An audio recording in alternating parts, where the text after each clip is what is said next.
Welcome to the Lessons for Living television program. My name is Bill Santos. Thank you so much for watching.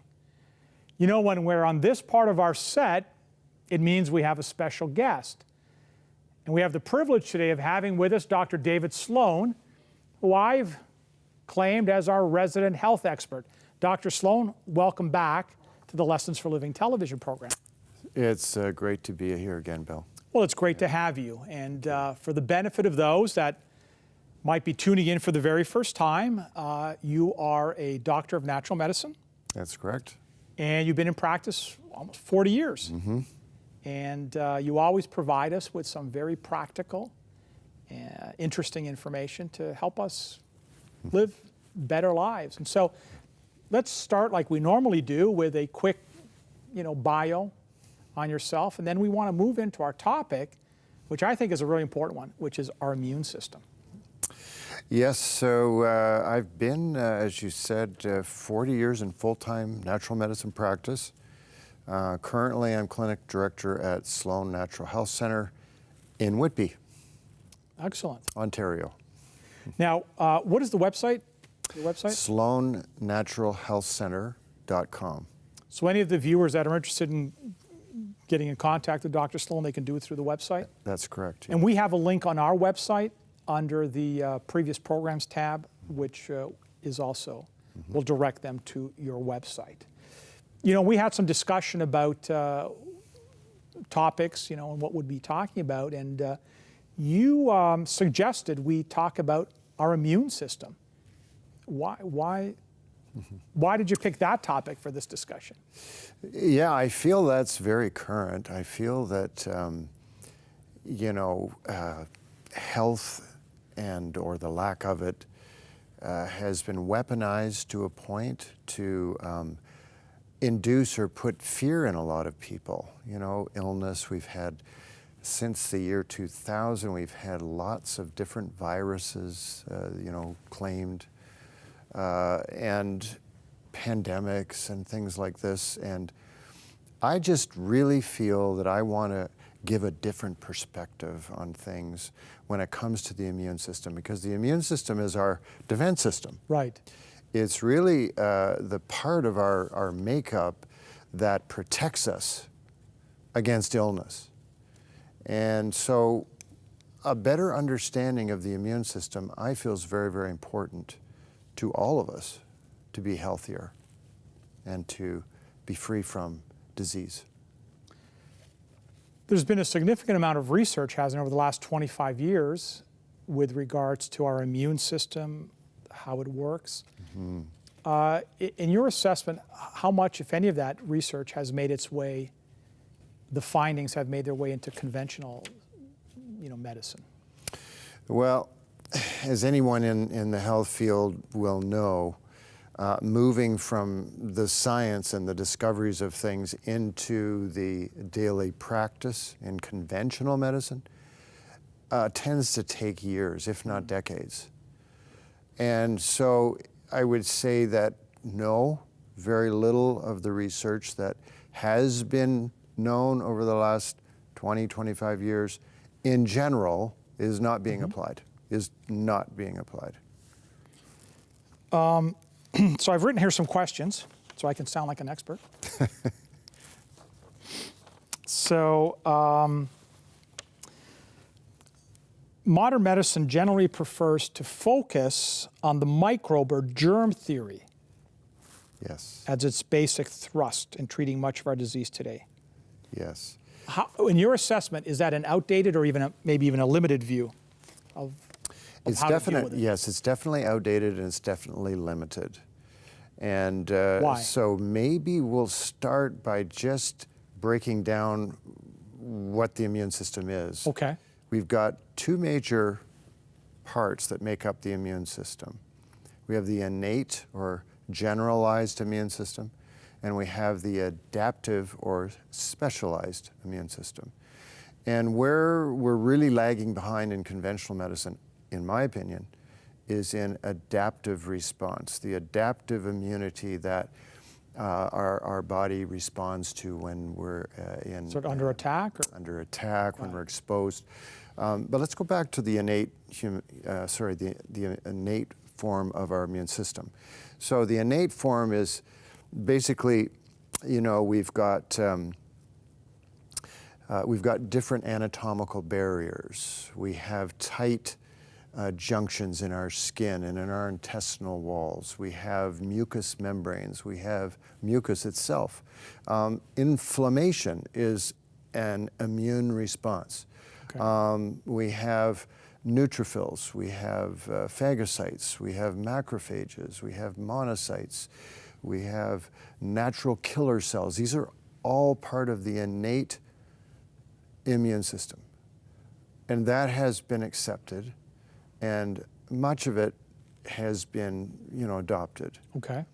Now, when we get to the other side, to the adaptive immune system, this is basically made up of lymphocytes. So we have B lymphocytes, which produce antibodies, and we have T lymphocytes, which produce cell-mediated immunity. Okay.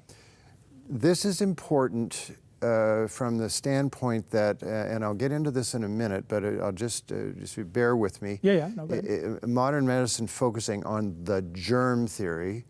So when we have, let's say, artificial immunity, which is given by such things as vaccinations and so on, that typically ignores that whole other side of our immunity, the adaptive side. The B lymphocytes that create natural antibodies, natural immunity, cell-mediated immunity conferred by T lymphocytes. Okay. This is where the body itself actually, pivots. It actually, it gets exposure to something, and it starts to develop its own adaptation to what it's experiencing.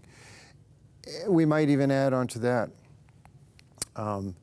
with the studies that have been done on the microbiome. The microbiome project, which started around 2000, discovered trillions of organisms in our gut, in the intestinal tract, which actually has been credited for making up roughly 80% of our immune system. Wow. So we have all of this that we, our bodies naturally come to the fore, like as like an army of protection and defense. That you've heard maybe of this concept of herd immunity. Yes. So when we're exposed to, so-called pathogens, our body adapts to it and adjusts to it and starts to create its own antibodies and its cell-mediated responses to these things in order that we can develop a response to it, and a healthy response to it. This is how God made us. Right, okay. And it's being ignored. Right. So by these external, I don't know what the term is, but vaccines or these external, in essence, are you saying so our body would have the capacity to in fact deal with these intruders if properly? Mm-hmm. That's what I'm saying. Okay. That's what I'm saying. That's what I thought I heard you That's say. what I'm saying. Okay. And so it's very difficult to really get your head around this because we have been conditioned to believe in the germ theory only. So let's just go back to that. So there's the germ theory or the microbe theory, or if you want to say the virus theory, they're all kind of like, interrelated, versus the terrain theory. So let me try and give you an example. Sure. So let's say we've got a fish bowl. Okay. And we've got the fish bowl with the fish in it and really dirty water. Okay. So the germ theory is basically going to say we want to isolate that fish and we want to vaccinate it. Okay. The terrain theory is saying, no, we clean the water. Okay. So basically, the germ theory supposes or presupposes that there is an organism, a pathogen, that is an invisible enemy that is going to attack us, and we need to develop some sort of medicine, vaccination, treatment, whatever, to protect ourselves from this invisible enemy. The terrain theory, on the other hand, looks at, okay, so what is it that God gave us to protect us from these things? Could it be our immune system? Yes, of course, it's our immune system. It's our defense system. And our defense system is perfectly capable to deal with anything because, in my view, God never created anything that was really bad. Why I mean, we live with thousands, millions, trillions of organisms, which at times are considered to be friendly, and at other times may not be friendly. And so our immune system has to develop a protection against that and keep a balance between the unfriendly and the friendly in our bodies. We use the term catching a cold or catching a flu. Do we catch a cold? Like, what is that like? So again, it's all in semantics. We're used to, okay, so we're going to catch a cold because so-and-so has a cold or so-and-so has a flu or whatever. Why is it though, Bill, is if you have 10 people and one person has a flu or a cold and maybe 2 or 3 others get a flu or a cold, but then the other 5 or 6 don't. Why is that? So my feeling is that we have to take the germ theory and we have to take terrain theory, and we need to get an understanding of both of those and put those in balance. Because to totally focus on the germ theory has so many holes that just, you can shoot holes through it. It just doesn't hold water completely.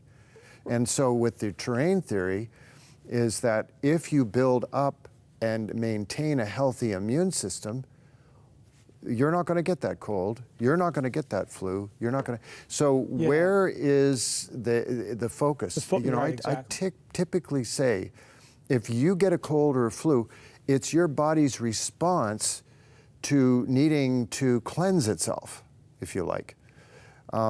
Why is it that people get so more sick? We say flu season starts in the fall, September 1st or after Labor Day. And why is that? Because it's getting colder. People are inside more. They're not out, they're not as active. They're breathing indoor air. They're not getting the fresh outdoor air. And so your body, your cells kind of get more clogged up. And you're more susceptible to getting sick. And a lot of times they say, well, we haven't found a cure for the common cold because it's the same old thing, the germ theory. It's not out there, it's in here. It's inside. You got yourself sick because you aren't healthy, you aren't being active, all the things that make up, and I'll get into that more detail soon, that make you healthy, that keep your immune system strong and vibrant. So you're going to be one of those 5 or 6 out of 10 that don't get the cold or don't get the flu. I've proven this to myself and in my family and in my patients over and over and over and over again. Yeah, so that makes it clear to me, the focus. Are we going to focus on always chasing a remedy externally, right, with all these variations of viruses and stuff that come around, or are we going to focus on creating a healthy environment within our bodies that when under attack, our body can adapt to, in fact, resolve it? So what would be, for someone listening, so what are some of those steps then involved in beginning to establish that kind of so I that healthy immune system to be able to to adapt to the. I typically put forward 4 columns of health. So let's start with number 1. Number 1, diet. So if you're filling yourself with lots of sugar's a bad one. Sugar basically disarms white blood cells, which is a major part of our immune system. In fact, if you have something with sugar, it can paralyze your immune system for upwards of 8 hours. Wow. So you are walking a walking actually disaster. You're susceptible to. To all. So sugar and, junk food and all these things. And we want to focus on, lots of good quality foods, good quality proteins. We want to look at, things like your healthy vegetables, your cleansing type vegetables. You've got broccoli and cauliflower and, we've got lettuce, any green vegetable, really, green, yellow, orange. Fiber with fruit and whole grains and things like that. We basically want to focus on foods that are clean. We want to also make sure we drink lots of water. Okay. And I would include that in this first column. Second column is activity. Okay. So making sure that you have good physical activity, whether it's an exercise sort of program that you do, or whether you're just active, you're moving around, you're busy. You might be doing things in the house or doing things outside the house or like gardening. How does the activity, connect to the immune system? I can understand how that's important to a healthy lifestyle, but how specifically does it? Yeah, that's a good question. So activity basically moves the blood through, and the blood carries oxygen, and it helps to keep the cells healthy. Got it. We also want to be outside as much as we can and breathe in the fresh air, getting more oxygen. We're oxygenating our blood, basically. And the more oxygen that we get into our bloodstream, the healthier that we can be. That oxygen will kill viruses, bacteria, other pathogens on contact. Basically, if you feel like you're coming down with a cold, if you feel like that's happening, the first thing you should be doing is getting outside, going for a walk, and doing deep breathing. Just breathe in all the oxygen that you can. Typically in my new book, Transform Your Life, Transform Your Health, Transform Your Life, I talk about breathing in on 7. So breathe in, so you're walking and you're counting, breathe in to the count of 4, then hold for 3 more steps, and then exhale for the next 7. Oh. And then breathe in 4, hold for 3, exhale. Do that at least 20 times. You're going to have a major positive effect on destroying any microorganisms that are in your system that could lead to more infections. Just from simply breathing in. Just simply doing healthy air, fresh air. Wow. So that would be the second pillar. Okay. The third pillar or column would be sleep. And if you aren't getting 7 to 8 hours of sleep a night, then your immune system can plummet. Okay. And the quality sleep that you need is regenerative. It helps to regenerate your immune system and strengthen it and help it to be ready for the next day. So if you're not getting that, then as you get up and you go through the next day, you're just definitely going to be more susceptible to getting ill. Fourth column is supplements. Okay. There are tremendous supplements that will help to boost your immunity and give you that extra wall of protection. And some of those my favorites, vitamin C is right up there on that list. Vitamin D, Okay. Selenium, zinc, N-acetylcysteine. There's an herb called echinacea, oil of oregano, simple garlic and onions. These are all great things that are wonderful to help cleanse the cells, to improve the immune system, to strengthen you, to be prepared for whatever it is you might meet from day to day. So, arming yourself with these things and following this type of a lifestyle is going to make you very resilient, resistant. If you even get sick, you're going to get over it much, much quicker, much quicker. Why do you, I don't want to get into open up a whole can of worms, but why is there, again, as a layperson looking from the outside, why does there seem to be a certain level of resistance, you think, from conventional medicine to some very, I mean, this is common sense kinds of. It is. I mean, Yeah. why do you think there's so much resistance to that? I mean, it makes perfect sense. You know, it's been something I've talked about for a long time. The mainstream media very rarely will talk about the kinds of things I've talked about here, which really is the true, the truth about what good health is all about. How is that created? Right. The thing is that we have a very unhealthy society. Right. You know, in Canada and the United States, we are psychologically and physiologically very unhealthy. And so when we are exposed to, or our cells become so toxic, we're going to get sick. And so we rely on medicines, antibiotics, and other things to get us through. The terrain approach that I promote is slow and is difficult for people. Right. So a lot of people just aren't there. Right. And so in a way, people have learned to depend Right. on the conventional medical approach. But is it really the best way? It's more a Band-Aid than anything else. Right.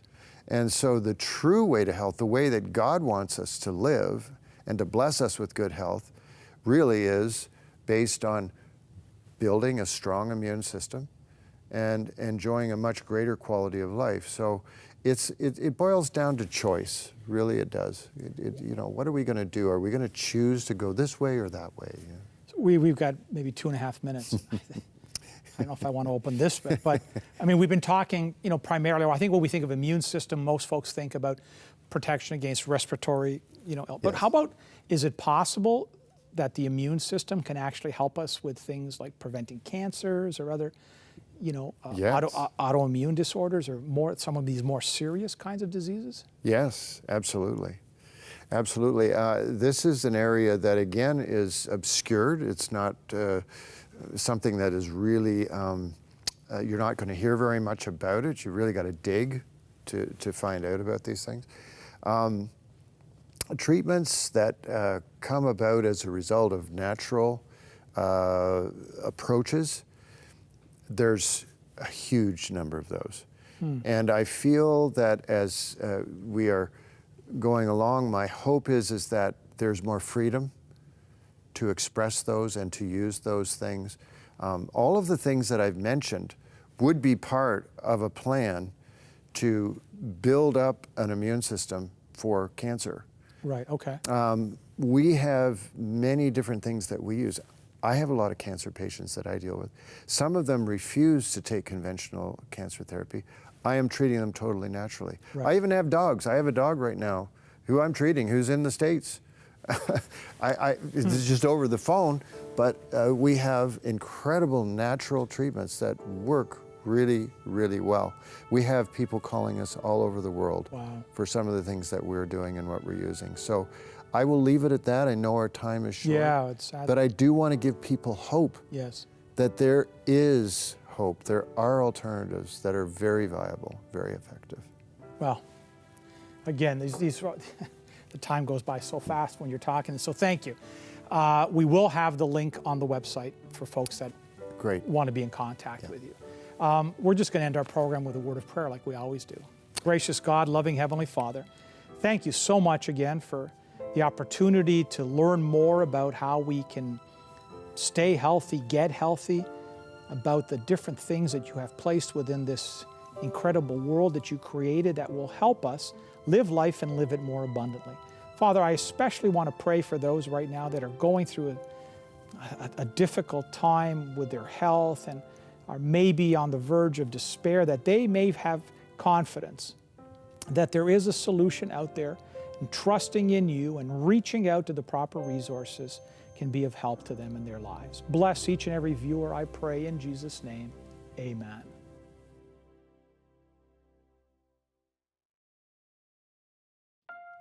Well, we've come to the end of another Lessons for Living television program. Thank you so much for joining us.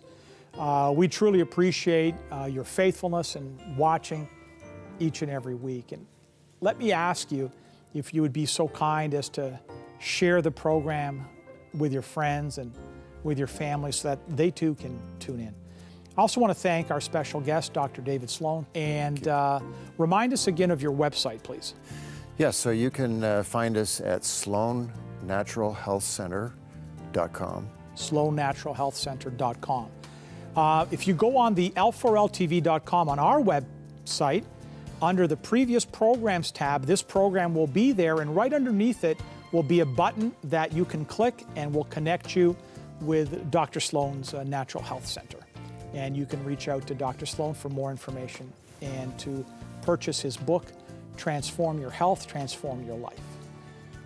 Also want to remind you that while on the website, why not check out that page that says Donate Today, where you can send a donation. We are a charitable organization. Every dollar gets invested right back into this ministry, and we will send you a receipt for income tax purposes. Hey, follow me on Instagram, subscribe to our YouTube channel, like our Facebook page. This program will be available on audio on SoundCloud in about half an hour. Thank you so much for watching. We hope to do this again next time. God bless you. We'll see you back here then.